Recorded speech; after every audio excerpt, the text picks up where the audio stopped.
खुदावंद यीशु मसीह जो मौत और कब्र पर फाते है, उसी के नाम में आपकी सलामती हो। जब हम इंजीली बयानात को पढ़ते हैं तो वहां पर हमें ना सिर्फ यीशु मसीह की सलीबी मौत के बारे में तफसील से बताया गया, बल्कि यह भी जिक्र किया गया कि उसके बाद उन्हें यहूदी दस्तूर के मुताबिक दफनाया भी गया। मिसाल के तौर पर जब हम यूहन्ना की मार्फत लिखा गया इंजीली बयान उसका 19वां बाब और उसकी 38 से 42 आयत पढ़ते हैं तो उसमें हमें बताया गया कि यीशु की तदफीन किस तरह से हुई। तो आइए पहले हम इस हवाले को पढ़ते हैं। इन बातों के बाद इरमितिया के रहने वाले यूसुफ ने, जो यीशु का शागिर्द था लेकिन यहूदियों के डर से खुफिया तौर पर पिलातूस से इजाजत चाही कि यीशु की लाश ले जाए। पिलातूस ने इजाजत दी, बस वो आकर उसकी लाश ले गया। और निकोदीमस भी आया जो पहले यीशु के पास रात को गया था और 50 सेर के करीब मुर्र और ऊद मिला हुआ लाया।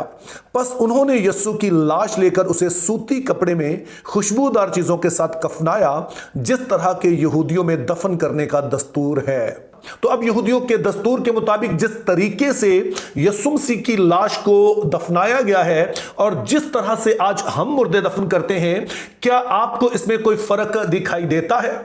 पहले नंबर पर तो हमें यह नहीं बताया गया है कि उन्होंने यीशु मसीह की लाश को नहलाकर फिर कफन में लपेटा है। तो इसका सबब तो यह था कि यहूदियों में एक रवाज यह था कि अगर कोई शख्स आम तरीके से वफात पाता तो फिर उसको तो नहलाया जाता था, लेकिन वो शख्स जो किसी तशद्दुद के नतीजे में, यानी कि ऐसी मौत जिसमें उसका खून बह रहा हो और इस दौरान वो मर जाए, तो ऐसे शख्स को नहलाया नहीं जाता था। और उसका एक सबब यह होता था कि चूंकि अगर उसे नहलाएंगे तो जख्म दोबारा से खुल जाएंगे और जिस्म के हिस्सों से खून निकलना शुरू हो जाएगा, तो साथ ही उसे कपड़े में लपेट दिया जाता था। तो यही सबब हमें यहां भी नजर आता है, चूंकि यीशु मसीह को जैसा कि आप जानते हैं कि बहुत सारे कोड़ों से मारा गया और हर तरह से तशद्दुद किया गया, हाथों और पांव में कील ठोंके गए, सर पर कांटों का ताज रखा गया, तो वो पूरी की पूरी बॉडी जो थी छलनी थी। और फिर इसी दस्तूर के मुताबिक उन्हें सिंपली उस चादर में लपेट कर कब्र में रख दिया गया। ताहम जो दूसरी बात है वो हमारे लिए हैरत का बायस बनती है, क्योंकि इन आयात में या कहीं पर भी हमें यह नहीं बताया गया है कि यीशु मसीह को जब दफनाया गया तो उससे पहले उनकी नमाज़े जनाजा पढ़ाई गई।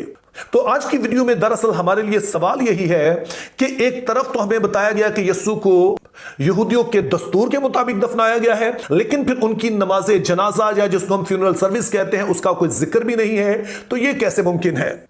तो अभी मैं आपके सामने चंद उन मराहिल का जिक्र करूंगा जो कि यहूदी तदफीन के वक्त बरूए कार लाते थे, और आपने इस बात को नोट करना है कि ये जो सारे मराहिल हैं किस हद तक हमारा जो तरीकाकार है तदफीन का उसके साथ मिलते जुलते हैं। यानी कि वो बातें जो वो करते थे और हम नहीं करते, या हम करते हैं और वो नहीं करते थे। तो अभी आपने जरा इन पर गौर करना है। तो इस हवाले से पहली चीज जो आपने ज़हन में रखनी है कि जब किसी घर में कोई शख्स जो है वो वफात पा जाता तो उसकी तदफीन की जो जिम्मेदारी होती थी, यानी कि जिसने सारी चीजों को सुपरवाइज करना होता था, घर का जो भी मेल हेड होता था, वो भी मर्द जो कि घर का सरबराह होता था, ये वो ही सारा कुछ करता था। मिसाल के तौर पर अगर घर में वालिद की डेथ हो गई है तो जो घर में बड़ा बेटा होता ये उसकी जिम्मेदारी होती, और खुदा न खास्ता अगर घर में बच्चों में से किसी की डेथ हो जाती है या और कोई अजीज जो उस घर में रहता है उसकी डेथ हो जाती है, तो जो घर का सरबराह या वालिद होते या फिर दादा होते, ये उनकी जिम्मेदारी होती थी।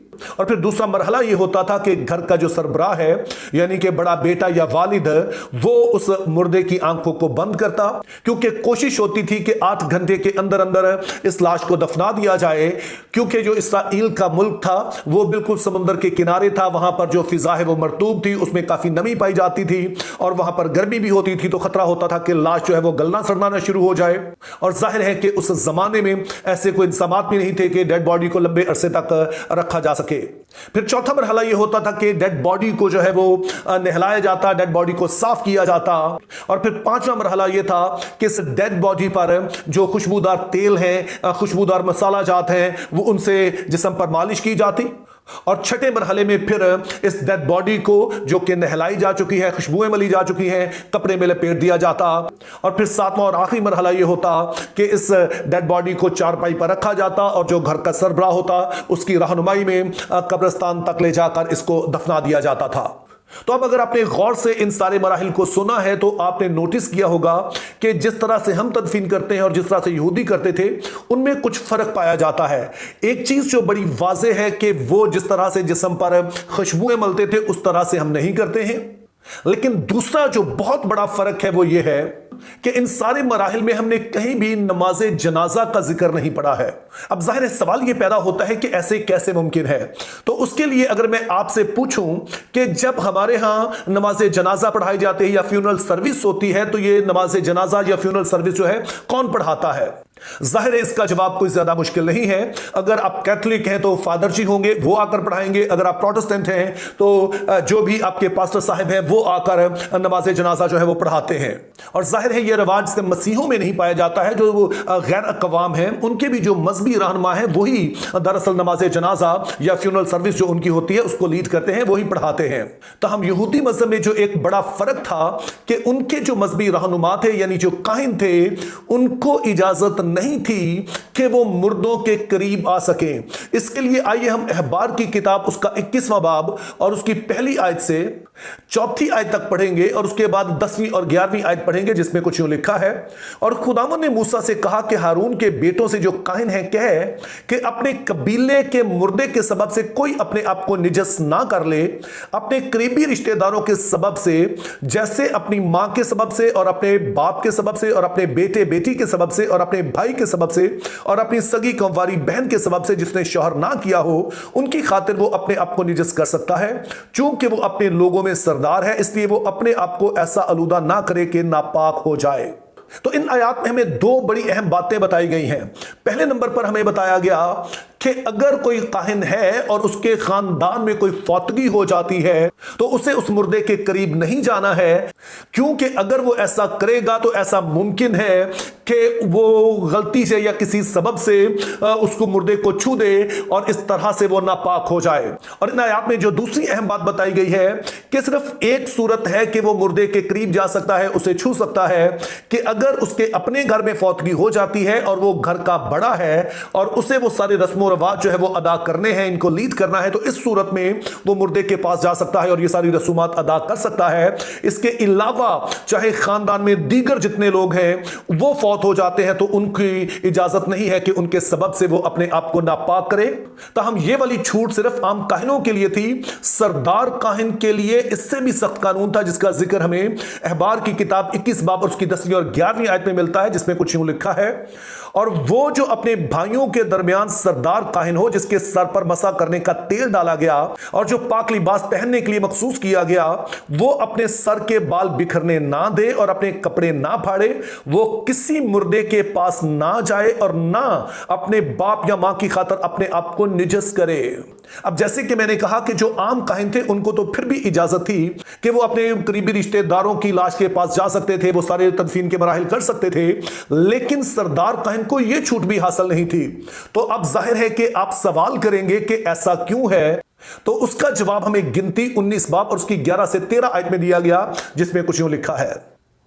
और जो कोई किसी आदमी की लाश को छुए वो 7 दिन तक नापाक रहेगा। ऐसा आदमी तीसरे दिन उस राख से अपने आप को साफ करे तो वो 7वें दिन पाक ठहरेगा,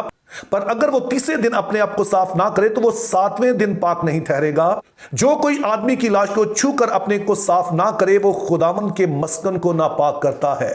अब इन आयात में हमें वजह बताई गई है कि काहिन क्यों कर लाश के पास नहीं जा सकते हैं, लाश को छू नहीं सकते हैं, चूंकि मूसी शरीयत के मुताबिक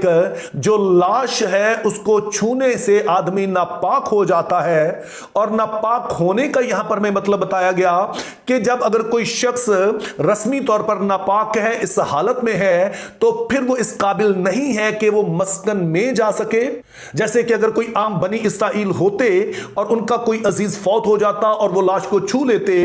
और फिर 7 दिन तक वो रस्मी तौर पर नापाक ही रहते, और इस दौरान अगर हैकल में या खेमा इज्तिमा में जो कि असेंबली होती, लोग इकट्ठे होते इबादत में, तो वो लोग उसका हिस्सा नहीं बन सकते थे। और जाहिर है कि काहिनों ने ना सिर्फ इस असेंबली का हिस्सा बनना था, इस जमात का, इस इबादत जो हो रही थी उसका हिस्सा बनना होता था, बल्कि उन्होंने तो कुर्बानियां भी चढ़ानी होती थी, उनमें से बाज ने तो पाक मुकाम में भी जाना होता था। तो उनके लिए तो बिल्कुल ही मुमकिन नहीं था कि वो किसी लाश को छू सके, उसके करीब जा सके। लेकिन जैसे हमने पढ़ा कि अगर कोई ऐसा उनका करीबी रिश्तेदार होता कि जिनकी तदफीन की जिम्मेदारी इनकी होती थी, तो फिर तो ये लाश के पास जा सकते थे और इस तरह से रस्मी तौर पर नापाक जब हो जाते तो जाहिर है फिर ये खैमा इज्तिमा या हैकल में नहीं जा सकते, तो इनकी जगह कोई और जिम्मेदारी संभाल लेता। लेकिन सरदार काहिन तो बिल्कुल ही अपने आप को किसी लाश के सबब से नापाक नहीं कर सकते थे,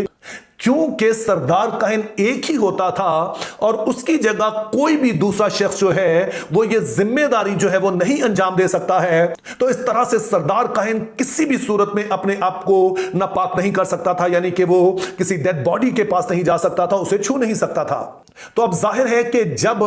काहिन जो है वो मुर्दों के पास जा ही नहीं सकते हैं ताकि गलती से भी वो कहीं नापाक ना हो जाए, निजस ना हो जाए, तो किस तरह से फिर वो इस सारी रस्म को अदा कर सकते हैं, किस तरह से वो फ्यूनरल सर्विस या नमाज जनाजा पढ़ा सकते हैं। तो इसी सबब से यहूदियों में इस तरह से बाकायदा तौर पर कोई नमाज जनाजा की रस्म अदा नहीं की जाती थी। अगरचे के बाज़ रवायात ये बताती हैं कि जब डेड बॉडी घर में मौजूद होती थी तो उस दौरान किसी शख्स की जिम्मेदारी होती थी कि वहां पर वो खुदा का कलाम पढ़े, जैसे कि बाज़बूर पढ़े जाते थे। लेकिन जिस तरह से हमारी फ्यूनरल सर्विस या नमाज जनाजा होती है, यहूदियों में ऐसा नहीं होता था। तो इसी सबब से जब यीशु मसीह की लाश को उतारा गया और फिर उनको चादर में रखकर खुशबूदार चीजों के साथ उसमें लपेट कर दफना दिया गया, तो ये बिल्कुल यहूदियों के दस्तूर के ऐन मुताबिक था और इसमें हमें किसी तरह की इर्रेगुलरिटी जो है वो नजर नहीं आती है। Think biblically, live purposefully, have a very good day.